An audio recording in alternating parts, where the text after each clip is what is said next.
বর্তমান সময়ে অল্প বয়সী ছেলেমেয়েরা ব্রণ নিয়ে অনেক সমস্যার সম্মুখীন হচ্ছেন।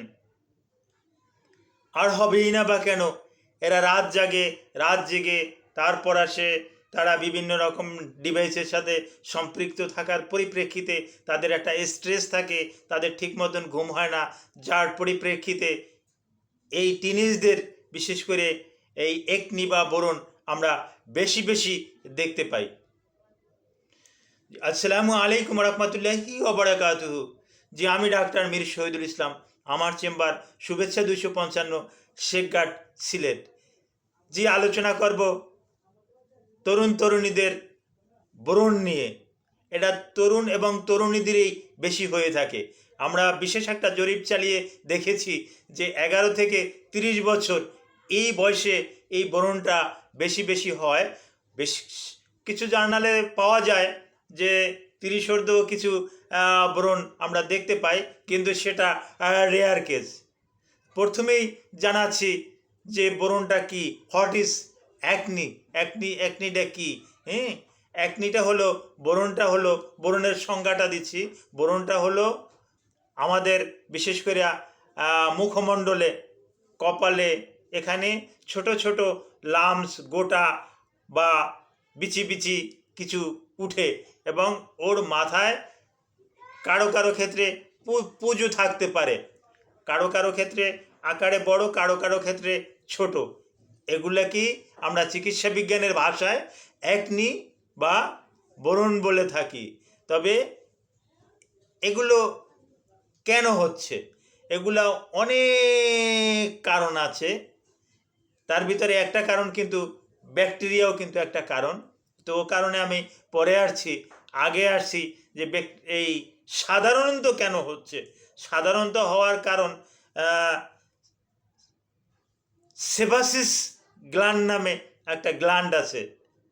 সেবাসিস গ্ল্যান্ড নামে একটা গ্ল্যান্ড আছে, এই স্কিনের নিচে এই গ্ল্যান্ডটা থাকে।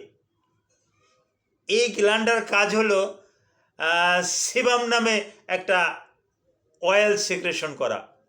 এই সেবাম নামে অয়েলটা যখন সিক্রেশন করে সেবাসিন, এই সেবাসিস গ্ল্যান্ড থেকে যখন এই সেবাম নামক তৈলটা যখন সে নির্গত করে, বিশেষ কারণবশত এই হেয়ার ফলিকল বা বিভিন্ন কারণে দেখা যাচ্ছে যে ওটা বাহির হতে পারে না, যার পরিপ্রেক্ষিতে ওটা ওই ফুলে ওঠে, ওখানে গোটা গোটা থাকে।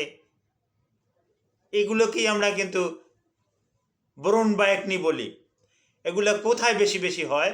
সাধারণত পুরুষ এবং মহিলাদের বেশিরভাগ হয় এই মুখমণ্ডলে হয়, গাড়ে হয়, এই গলার নিচে, বুকে, এই সমস্ত জায়গাতেই এই ব্রণগুলা আমরা বেশি বেশি দেখতে পাই। আর ইদানিংকালে এই ব্রণের চিকিৎসাটা করাটা কিন্তু ডার্মাটোলজিস্টদের জন্য একটা চ্যালেঞ্জিং ব্যাপার হলো এটা ইদানিংকালে বেশি বেশি করে বেড়ে গেছে। বেড়ে যাওয়ার কারণ আমি আগেই বলেছি যে যদি কেউ স্টেজে থাকে তাহলে কিন্তু তার ব্রণ হতে পারে, কেউ যদি ডিপ্রেশনে থাকে তাহলে তার কিন্তু ব্রণ হতে পারে, কেউ যদি অনিদ্রায় থাকে, ভালো ঘুম হচ্ছে না, তার কিন্তু ব্রণ হবে। ভালো ঘুম হচ্ছে না, তার অ্যান্ড্রোজেন সিক্রেশনটা কম হচ্ছে, যার পরিপ্রেক্ষিতে তার কিন্তু ব্রণ হচ্ছে। আর বিভিন্ন কারণে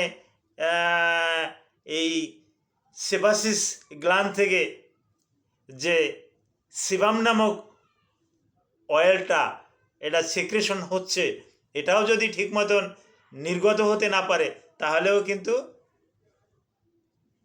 একনি বা ব্রণ হচ্ছে। আর বর্তমানকালে বেশ কিছু প্রসাধনী ব্যবহার করা হয়। এই প্রসাধনীগুলোর পার্শ্ব প্রতিক্রিয়া, আপনি আপনার চাচাতো ভাই, মামাতো ভাই, খালাতো ভাই, চাচাতো বোন, খালাতো বোন, মামাতো বোন, এরা একটা ঔষধ ব্যবহার করতেছে, শুনছেন বিভিন্ন কোম্পানির, ইন্ডিয়ান একটা কোম্পানির বা বাইরের একটা কোম্পানির, আপনি ওর ইনগ্রেডিয়েন্টস সম্পর্কে আপনি জানাই নাই, যার পরিপ্রেক্ষিতে সে ব্যবহার করতেছে, আপনার ত্বকের পিএইচ আর তার ত্বকের পিএইচ তো এক না। আপনিও এনে ওটা ব্যবহার করলেন, ব্যবহার করার পরিপ্রেক্ষিতে দেখা যাচ্ছে যে এটা আরও বেশি বেশি বেশি করে আরও বেড়ে গেছে। তখন আপনি হতাশা হয়ে অসহায় অবস্থায় তখন ডাক্তারের কাছে আসছেন। আপনার উচিত ছিল আগেই ডক্টরের কাছে আসা, ডক্টরকে বিষয়টা খুলে বলা।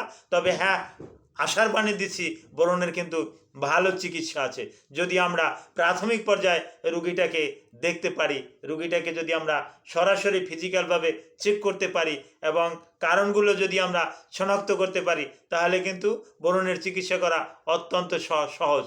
ইদানিংকালে বিশেষ করে মহিলাদের কিন্তু বোরনটা বেশি। তার কারণ হলো তারা oral contraceptive pill, birth control পিল এগুলো বেশি বেশি করে খাচ্ছে, যার পরিপ্রেক্ষিতে তাদের কিন্তু এটা বেশি হরমোনাল ইমব্যালেন্সের পরিপ্রেক্ষিতে বোরন হয়। আমি আরও বলছি কী কী কারণে হয়। হরমোনাল ইমব্যালেন্সের কারণে বোরন হয়। হ্যাঁ, এতে ইস্ট্রোজেন, প্রোজেস্টেরন, টেস্টোস্টেরন এই হরমোনগুলোর যদি ইমব্যালেন্স ঘটে থাকে তাহলে কিন্তু বোরন হবে। থাইরয়েড নামে এখানে গ্ল্যান্ড আছে।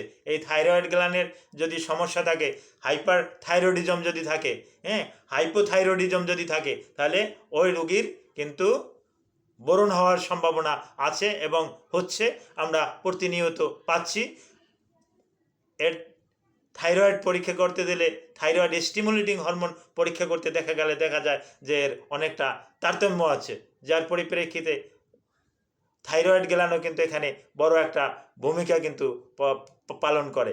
আর একটা কারণ আছে, যারা ধূমপায়ী, যারা একটু মদ পান করেন, ধূমপান করেন, তাদের ক্ষেত্রে কিন্তু এটা বেশি বেশি করে আমরা দেখতে পাই। যারা রাত জাগেন তাদের ক্ষেত্রে কিন্তু আমরা এই বোরনটা কিন্তু বেশি বেশি করে দেখতে পাই। যারা খাবারে বিশেষ করে অতিরিক্ত তেল জাতীয় খাবার খাচ্ছেন, হ্যাঁ, অধিক মশলাযুক্ত খাবার খাচ্ছেন, তাদের কিন্তু বেশি বেশি করে দেখতে চাই। আরও একটা কারণ আছে, কনস্টিপেশনও কিন্তু একটা কারণ কিন্তু বোরনের ভিতরে আছে। যাদের কোষ্ঠকাঠিন্য, নিয়মিত বাওয়েল হয় না, এই বাওয়েলটা যাদের ক্লিয়ার হয় না, এই তাদেরও কিন্তু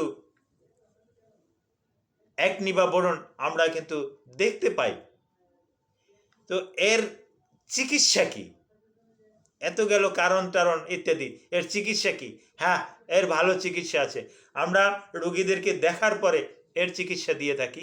অ্যাডাপালিন নামে একটা অয়েন্টমেন্ট আছে। রোগীর ধরন অনুযায়ী, রোগীর লক্ষণ অনুযায়ী অ্যাডাপালিন দিয়ে ভালো একটা ফল পাচ্ছি। অ্যাজিলিক অ্যাসিড নামে একটা অ্যাসিড আছে। এই অ্যাজিলিক অ্যাসিডটা দিয়ে কিন্তু আমরা একটা ভালো ফল পাচ্ছি। অ্যাজিলিক অ্যাসিড কার জন্য প্রযোজ্য? এটা কে নিতে পারবে? এটা যখন আমরা একটা রোগী দেখি তখন বুঝি যে না, এর অ্যাজিলিক অ্যাসিডে একটা ভালো রেসপন্স পাওয়া যাবে। বেনজিল পারঅক্সাইড, এই বেনজিল পারঅক্সাইডটা দিয়ে কিন্তু আমরা ভালো একটা রেসপন্স দিচ্ছি রুগীকে। এখন এই বেনজিল পারঅক্সাইডটা কার জন্য প্রযোজ্য?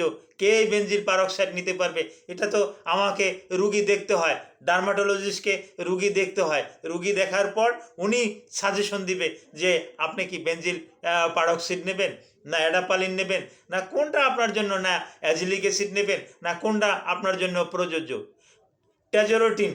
ট্যাজোরেটিন নামে একটা ভালো একটা মেডিসিন আছে। এই ট্যাজোরেটিন দিয়ে যদি চিকিৎসা করা হয় তাহলেও কিন্তু একনি ভালগারিয়াস এগুলো কিন্তু একেবারে ভালো হয়ে যায়। আর একটা কথা বলছি, একনি যাদের ওই গোটা গোটা বা পুজ, অনেকে ভুলবশত পুজটাকে বের করে দিয়েছেন, ওখানে কিছু গর্ত হয়ে গেছে, হ্যাঁ, দেখতে বিশ্রী দেখা যায়, এর জন্যও কিন্তু একটা ভালো একটা মেডিসিন আছে। বিশেষ করে এই মেডিসিনটা কোয়াজিক অ্যাসিড। এই কোয়াজিক অ্যাসিডটা যদি ব্যবহার করা হয় তাহলে এই কোজিক অ্যাসিডের পরিপ্রেক্ষিতেও কিন্তু বোরনটা কিন্তু সম্পূর্ণরূপে ভালো হয়ে যায়। তো বোরন সম্পর্কে সংক্ষিপ্তভাবে এতটুকুই আমি ধারণা দিলাম। বোরনের উপর আপনাদের যদি আরও বিস্তারিত কিছু জানার থাকে আমাকে কমেন্ট করবেন। আমার নাম্বারে আপনারা কল দিবেন, হোয়াটসঅ্যাপে কল দিবেন, ইমোতে কল দিবেন, অথবা এই ভিডিওর কমেন্ট বক্সে আপনারা কমেন্ট করবেন। আমি আপনাদেরকে যথাসাধ্য আমি উত্তর দিতে বাধ্য থাকব। Thank you all.